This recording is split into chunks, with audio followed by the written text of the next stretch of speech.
Hey guys, before the video starts, I decided I'd give my thoughts on the creepypasta before the creepypasta reading begins.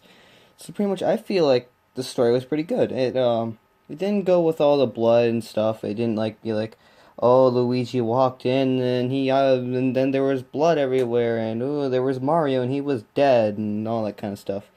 It had build up, it turned out pretty good. The beginning, it's kind of iffy. I feel like it's like if you were to be a tester at Nintendo, I'm pretty sure you would get paid a bit more than what the guy says.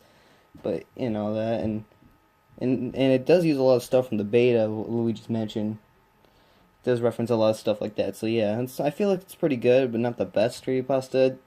The one of the cliches that bugged me a lot was the reference to the hanging Luigi shadow that's in the game, which is a lighting glitch. Actually, it's Luigi's not actually hanging himself in the actual game show. It's just people who say that's what it looks like, but yeah. Hope you guys enjoy the reading of this creepypasta, and I'll see you guys later. Bye, guys.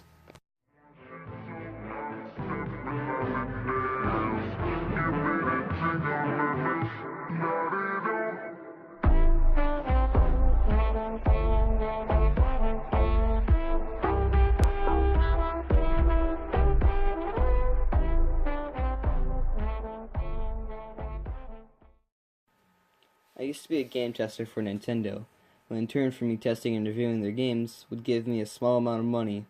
It was hardly enough to live off of, but combined with the income of my part-time job, it wasn't that bad. All the games sent me were still in beta stage, and although some were glitchy, they were all fun to play. But when Nintendo sent me a package that contained a GameCube, it both shocked and excited me. Take note, this was in the middle of February 2001, about 7 months prior to its official release.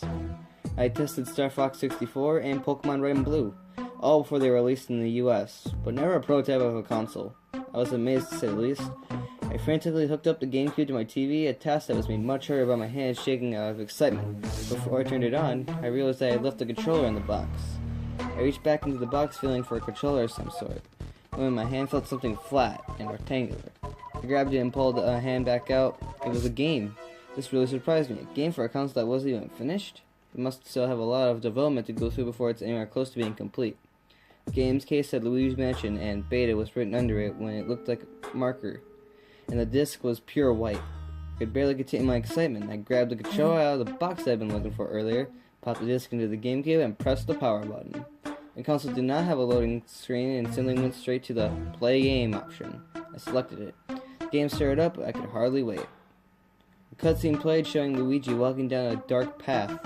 I quickly noticed that the game's graphics were dreary and depressing. Luigi then stops and glances down at a map, which shows a large, bright, and cheery-looking mansion. He continues down the path and finally reaches the mansion, which looks nothing like one on the map. It looks very dark and intimidating.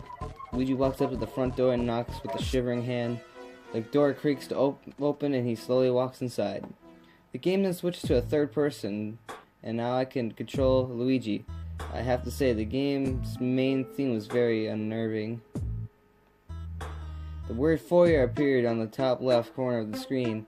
I walked up some stairs and entered a door. Upon doing this, a cutscene played showing portraits in a dark room start to shake. A text box popped up that simply said, "We have your brother." Ghost encircled around Luigi and he screamed, and the screen blacked out. The next scene showed Luigi waking up in a completely different room. There was a table behind him. I could control Luigi once more. I walked over to the table and interacted with it. Luigi then picked up a flashlight off the table and the text box appeared saying, "Obtain flashlight." Then walked out of the room and was in a large hall with lots of doors. The rest of the game played well. You had to shine your flashlight on Ghost, which caused the counter to go down. Once it reached 0, that Ghost would disappear.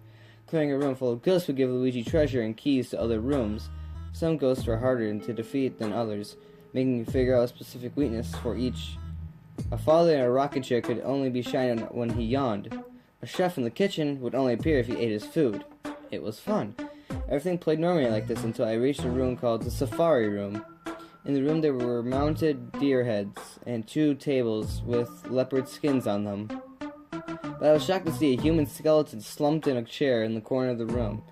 It was dressed as an Australian hunter, and there were empty bottles on the floor around him. But when I noticed next to him, he had a small pistol in his skeletal hand and a hole in the side of his head. This suicide reference chilled me to the bone. I tried to exit the room, and then this triggered a text box to appear which said, I'm going to kill you and mount you on my wall. He then pointed the pistol at Luigi and fired.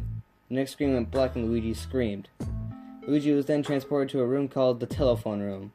He looked very pale and his eyes were droopy and his pupils were gone. He was walking slowly, and with that it seemed like it took a lot of effort. Suddenly the telephone in the center of the room started to ring. I walked Luigi over to answer it. As soon as Luigi put the phone to his ear, lightning flashed and the light that showed through the window showed Luigi's shadow hanging from a noose in the back of the room.